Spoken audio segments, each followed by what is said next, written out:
bonjour et bienvenue en ce 22 juillet, beau mercredi d'été, pour la liturgie de la parole. Sous le signe de la fête de Marie de Magdala. Pourquoi une fête de Marie de Magdala? Bien parce que c'est une disciple de Jésus, la première aussi qui a annoncé la résurrection aux apôtres. Et Jésus l'envoie. Mais la liturgie nous rappelle deux aspects. La recherche de Dieu, c'est un peu ce que rappelle le Cantique des Cantiques qui vous sera sans doute présenté. Et l'Évangile insiste sur cette rencontre particulière entre Marie de Magdala et Jésus ressuscité au matin de Pâques. Elle qui était bouleversée, tiraillée par une grande peine, voilà que Jésus la saisit et il se passe en elle tout un changement. Elle passe de la peine à une grande émotion de joie et elle va annoncer cette présence de Jésus. N'est-ce pas que c'est un peu ce que nous sommes invités à vivre? Chercher, découvrir, annoncer. Voilà ce que sans doute on va transparaître à travers cette liturgie de la parole qui sera animée par André Pellerin avec la participation de musique et de chant de Daniel Laroche. Une belle rencontre. Laissez-vous surprendre une fois de plus par ce qui a touché la vie de Marie de Magdala, Jésus ressuscité au cœur de nos vies. Bonne rencontre, bonne prière.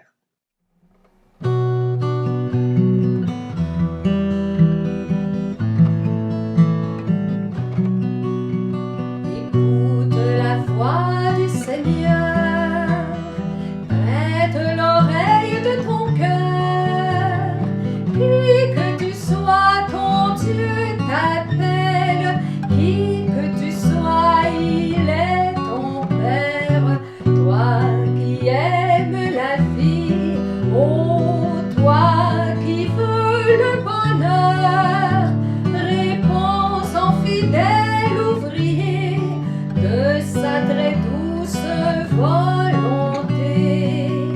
Réponds en fidèle ouvrier de l'évangile et de sa paix. Réponds en fidèle ouvrier de l'évangile et de sa paix. Bienvenue. Je vous accueille à une autre célébration de la parole de Dieu. Je me présente, je me nomme André Pellerin. Je suis heureux de pouvoir animer cette célébration de la parole en ce jour, car c'est une belle fête aujourd'hui. C'est la fête de Marie-Madeleine. C'est celle qui aimait Jésus et qui, la première, a reconnu Jésus vivant après sa mort. En commençant, prenons un temps pour prier un peu, et nous pouvons faire le signe de la croix. Ce signe qui nous identifie comme chrétiens et qui veut témoigner que nous sommes assemblés au nom du Père et du Fils, par leur Esprit. Amen. Prions. Seigneur, aide-nous à bien vivre ce temps de réflexion sur tes paroles. Prépare nos cœurs à bien accueillir tes paroles. Aide-nous à bien les entendre, à bien les recevoir et à les faire fructifier en nous. Amen. Nous allons méditer sur les lectures prévues pour la fête de Marie-Madeleine. Nous pouvons les retrouver dans le prion en Église de ce jour, soit le 22 juillet. La première lecture est tirée du Cantique des Cantiques. Elle est très belle. En la lisant, on peut imaginer Marie-Madeleine cherchant celui que son cœur aime. Lecture du Cantique des Cantiques. Parole de la bien-aimée. Sur mon lit, la nuit, j'ai cherché celui que mon âme désire. Je l'ai cherché, je ne l'ai pas trouvé. Oui, je me lèverai, je tournerai dans la ville, par les rues et les places. Je chercherai celui que mon âme désire. Je l'ai cherché, je ne l'ai pas trouvé. Ils m'ont trouvé les gardes, eux qui tournent dans la ville. Celui que mon âme désire, l'auriez-vous vu? À peine les avais-je dépassés, j'ai trouvé celui que mon âme désire. Je l'ai saisi et ne le lâcherai pas. Amen.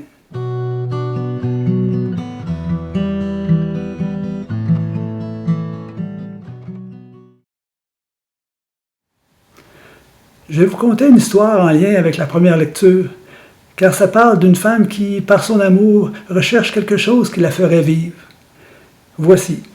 Un jour, Jésus a rencontré une femme qui allait à un puits. Il a voulu lui révéler sa vraie soif, son désir profond. Il a voulu lui faire comprendre ce qu'elle cherchait à travers son amour. Il lui avait dit « Va chercher ton mari », alors qu'il savait très bien qu'elle n'en avait pas, étant donné à l'heure à laquelle elle se trouvait au puits. C'était le midi et il paraît que dans ce pays-là, les femmes mariées allaient au puits de bonne heure le matin. Jésus, en lui posant cette question, voulait qu'elle s'interroge. C'était une façon de lui demander « Quelle est ta soif et quelle est ta source ?» Parce que la source de cette femme, c'était comme l'image d'un amour qui la comblerait. Et cette femme, elle avait cherché depuis toujours cette source, à travers ses différents amours, à travers ses différents maris. L'histoire dit qu'elle en avait eu 5. Jésus lui a demandé de s'interroger sur sa soif, sur son désir profond, sur cette source qu'elle cherchait à travers ses amours. En fait, il l'a invité à regarder vers son cœur à elle, parce que c'est en regardant vers son cœur qu'elle pourrait comprendre ce qu'elle cherchait. Elle cherchait quelque chose qui la ferait vivre, et il fallait qu'elle trouve ce qui est le plus vivant pour elle. Et elle ne pouvait le rencontrer qu'en regardant ce qui est le plus vivant en elle, c'est-à-dire son cœur. Nous aussi, comme cette femme, nous sommes habités d'une soif trop souvent inexplorée, parce qu'elle est si profonde qu'elle nous dépasse. Nous cherchons quelque chose qui nous ferait vivre. Nous avons une soif d'infini et d'absolu. Il n'y a que notre cœur qui peut nous révéler ce qui peut nous combler vraiment.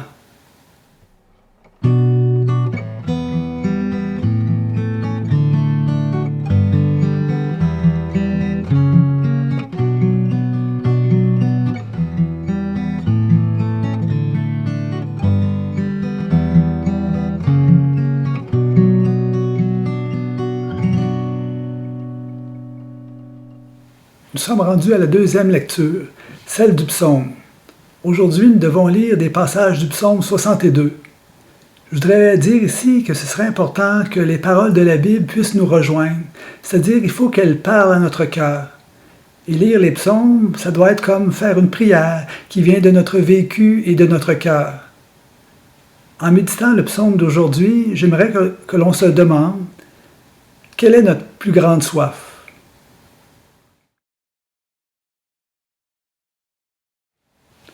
Mon âme a soif de toi, Seigneur, mon Dieu. Dieu, tu es mon Dieu, je te cherche dès l'aube. Mon âme a soif de toi. Après toi languit ma chair, terre aride, altérée, sans eau. Je t'ai contemplé au sanctuaire, j'ai vu ta force et ta gloire. Ton amour vaut mieux que la vie, tu seras la louange de mes lèvres. Toute ma vie, je vais te bénir, lever les mains en invoquant ton nom. Comme par un festin, je serai rassasié. La joie sur les lèvres, je dirai ta louange. Oui, tu es venu à mon secours. Je crie de joie à l'ombre de tes ailes. Mon âme s'attache à toi. Ta main droite me soutient. Amen. Quand je lis un psaume, j'aime bien le relire en le méditant et en priant. Je vais le méditer un peu ici avec vous. Dieu, tu es mon Dieu. Je te cherche dès l'aube. Mon âme a soif de toi. Seigneur, fais que par mon désir d'infini, je puisse reconnaître ce qui seul peut me combler. Seigneur, notre cœur est sans repos tant qu'il ne repose pas en toi, tant qu'il ne t'a pas trouvé en fait. Oui, Seigneur, même l'amour, même notre cœur crie notre désir, notre soif. Et Seigneur, dans le sanctuaire du cœur, nous pouvons te contempler. Amen.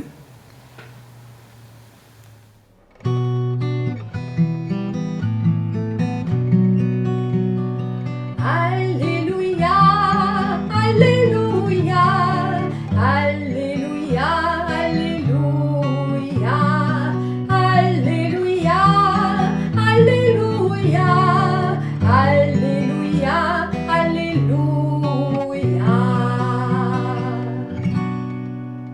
Aujourd'hui, c'est l'Évangile selon Saint Jean. Seigneur, viens m'aider à accueillir et à comprendre ta parole.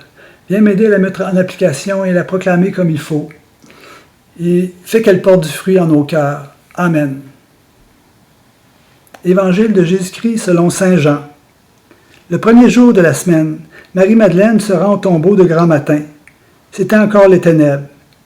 Elle s'aperçoit que la pierre a été enlevée du tombeau. Elle se tenait près du tombeau, au dehors, tout en pleurs. Et en pleurant, elle se pencha vers le tombeau. Puis elle se retourna. Elle aperçoit Jésus qui se tenait là, mais elle ne savait pas que c'était Jésus. Jésus lui dit, « Femme, pourquoi pleures-tu? Qui cherches-tu? » Le prenant pour le jardinier, elle lui répond, « Si c'est toi qui l'as emporté, dis-moi où tu l'as déposé, et moi j'irai le prendre. » Jésus lui dit alors, « Marie. » S'étant retournée, elle lui dit en hébreu, « Rabouni », c'est-à-dire « maître ». Jésus reprend, « Ne me retiens pas, car je ne suis pas encore monté vers le Père. Va trouver mes frères pour leur dire que je monte vers mon Père et votre Père, vers mon Dieu et votre Dieu. » Marie-Madeleine s'en va donc annoncer aux disciples, « J'ai vu le Seigneur », et elle raconta ce qu'il lui avait dit. Acclamons la parole de Dieu, louange à toi, Seigneur Jésus.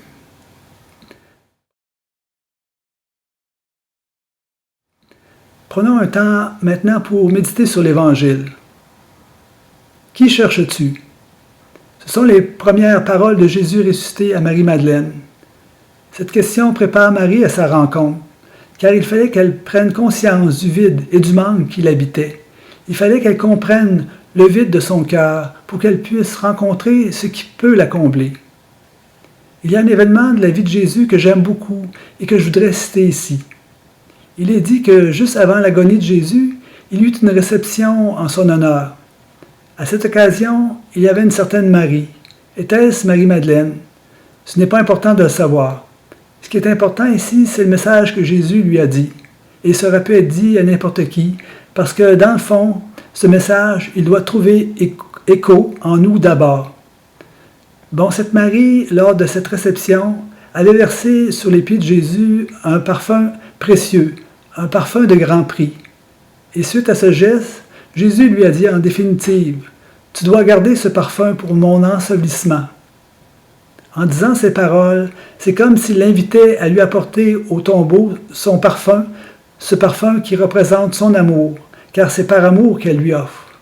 Alors c'est comme s'il l'invitait à venir lui offrir ce qu'elle a de plus beau, de plus précieux, c'est-à-dire son cœur. Et c'est dans le but qu'elle contemple cette offrande précieuse qu'est son cœur, parce que c'est là qu'elle trouvera ce qui est le plus vivant en elle. Et l'ayant trouvé, c'est là qu'elle pourra rencontrer celui qui est le vivant. On doit rencontrer le Seigneur un jour, on doit rencontrer celui que notre cœur cherche dans le fin fond de nous-mêmes. Notre humanité doit le rencontrer. Quelquefois, ça prend une conversion pour le rencontrer. J'ai eu une conversion. Vous savez, pour croire en Jésus aujourd'hui, ça prend presque une conversion. Quand j'étais jeune, je croyais naïvement. C'était la foi que ma mère m'avait transmise. Plus tard, au moment de l'adolescence, je suis allé faire des rencontres de ressourcement spirituel. Entre autres, je suis allé passer un été à la communauté des Pères Trinitaires de Granby. Mais lorsque je suis sorti de là, ma foi a commencé à baisser, jusqu'à ne plus croire du tout. J'avais l'impression que cela était illogique d'avoir la foi. J'avais alors 19 ans. J'ai toujours été une personne qui essaie d'être logique. J'ai toujours aimé les sciences, et c'est dur de concilier les sciences et la foi. Ma tête disait que c'était impensable que d'avoir la foi. Mais cependant, alors que je ne pouvais croire, j'étais déchiré continuellement entre ma tête et mon cœur, car mon cœur voulait croire. Puis un jour, alors que j'avais 24 ans, un ami m'a donné un livre parlant de spiritualité chrétienne. C'était au sujet des apparitions de Marie, la mère de Jésus. Vous savez, Lourdes et Fatima. Au début, je ne voulais pas le lire, mais par un beau jour d'automne, alors que je n'avais rien à faire, je me suis installé sur la galerie et je me suis mis à le lire. Je fus touché. Je comprenais qu'il y avait quelque chose là. Il y avait des signes et cela me questionnait. J'ai été comme interpellé et j'ai recommencé à prier petit à petit. Puis un jour, alors que j'avais 26 ans, en faisant une prière, je suis tombé sur un petit feuillet sur lequel il y avait la photo de la terre et en dessous c'était écrit « je porte le monde et j'offre tout au Père. C'est cette phrase qui est à l'origine de ma conversion, car en lisant « Je porte le monde », j'ai vu en Jésus celui qui nous présente le monde. Ce que je veux retenir de tout ça par-dessus tout, c'est que j'ai vu Jésus qui nous invite à regarder vers nous-mêmes pour que nous puissions examiner qu'est-ce que l'on a dans le cœur. Parce que c'est seulement là, dans le cœur, que nous pourrons rencontrer et reconnaître celui qui est le vivant, exactement comme Marie-Madeleine l'a rencontré. Vous savez, on entend dire souvent que Jésus nous a tant aimés, et j'ai été longtemps à être perplexe lorsque j'entendais ça. Puis un jour, je me suis dit que ce n'est pas qu'il nous ait tant aimés qui est important, c'est l'exemple qu'il nous a donné. Ainsi, lorsqu'il a lavé les pieds de ses disciples le soir de son agonie, il leur a dit « Comprenez-vous ce que je fais? C'est un exemple que je vous donne. Aimez comme je vous ai aimé. » Oui, Jésus, il veut que nous aimions et que nous nous tournions vers notre cœur. Il nous invite à regarder vers notre cœur toujours, parce que, comme je l'ai dit, c'est là que l'on doit trouver ce qu'il y a de plus vivant en nous. Et l'ayant trouvé, nous avons des chances de rencontrer et de reconnaître celui qui est le vivant. Écoutons maintenant un chant pour nous aider à méditer sur l'Évangile. C'est le chant « Lumière du monde » de Robert Lebel. Pendant l'écoute de ce chant, on pourrait se demander ceci. Qu'est-ce que nous portons de plus précieux?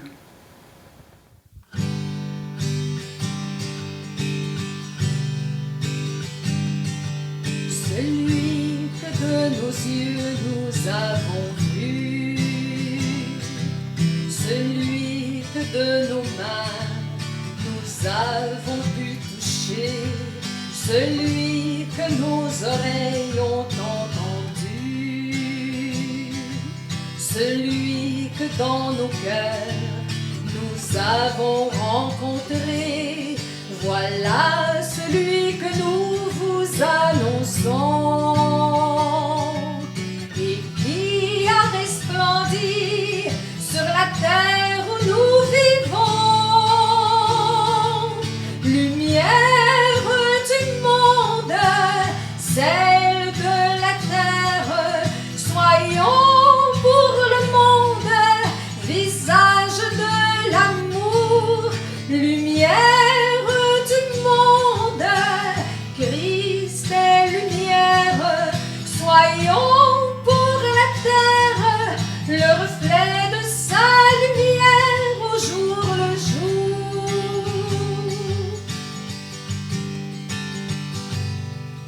Le sel n'est rien s'il n'a plus de saveur, pas plus que la lumière cachée sous le boisseau. Vienne l'esprit remuer nos tiédeurs et faire surgir en nous les gestes les plus beaux. Nos vies auront ce goût de vérité, de justice et d'amour, alors nous pourrons chanter. Lumière du monde, celle de la terre, soyons pour le monde visage de l'amour. Lumière du monde, Christ est lumière, soyons pour la terre le reflet de sa lumière au jour le jour. Le reflet de sa lumière au jour le jour.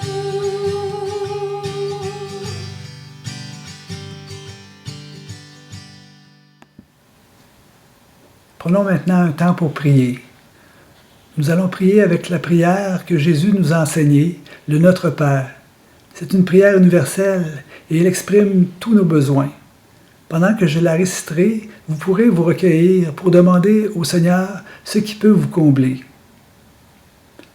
Notre Père qui es aux cieux, que ton nom soit sanctifié, que ton nom soit glorifié sur la terre. Fais-toi reconnaître, que ton règne vienne, que ta volonté soit faite sur la terre à l'image du ciel.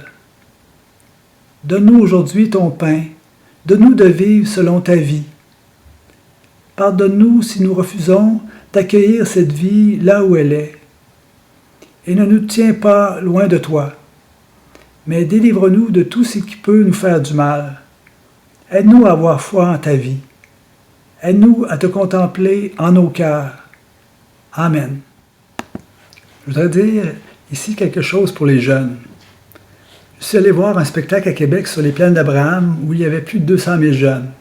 Et je me suis dit, ces jeunes, ils cherchent le bonheur à travers des spectacles comme ceux-là. Et ils ne le trouvent pas vraiment. Parce que le vrai bonheur, il est dans l'amour. Et le vrai amour, c'est Jésus qui en témoigne. C'est Jésus qui l'incarne. Oui, Jésus nous présente l'amour. Vous tous les jeunes, vous que nous savons touchés par l'amour, n'ayez pas peur de témoigner de lui. N'ayez pas peur de témoigner de Jésus. Faites de quoi pour lui. Aujourd'hui, j'ai une pensée spéciale pour ma mère et pour Élodie, qui est la petite fille de mon frère. Le 24 juillet marque un anniversaire pour les deux. Je voudrais dire merci ici à tous ceux et celles qui font que la vie est une mélodie. En terminant, prions encore un peu. Marie-Madeleine, aide-nous à contempler le vrai visage de Jésus. C'est le visage de l'amour que nous portons, que Jésus veut nous faire contempler. Marie-Madeleine, toi qui as beaucoup aimé Jésus, montre-nous le chemin du cœur. Au matin de Pâques, tu as reçu de Jésus la mission d'annoncer sa résurrection à ses disciples. Aide-nous à annoncer celui que notre cœur ne peut que porter. Amen. Comme chant de sortie, nous allons entendre « J'ai revu mon maître » de Robert Lebel. Merci d'avoir assisté à cette célébration. Maintenant, allons dans la paix et dans la joie, celle de Jésus. Amen.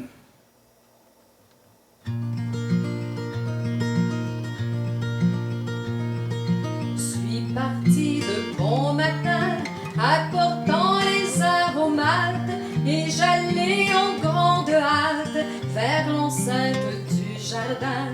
Arrivé près du tombeau, j'ai vu la pierre rouler, le linceul était rangé, mais je n'ai pas vu son corps, mais je n'ai pas vu son corps.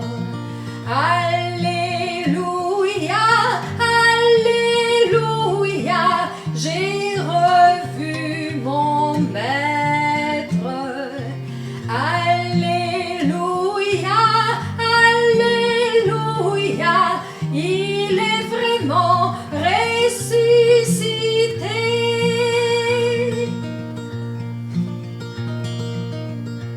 Un éclat si merveilleux vint m'entourer tout à coup. Deux hommes étaient là debout, qui semblaient venir des cieux. Un autre homme était près d'eux, qui me dit c'est toi Marie. C'était sa voix, c'était lui. J'ai bien reconnu ses yeux. J'ai bien reconnu ses yeux.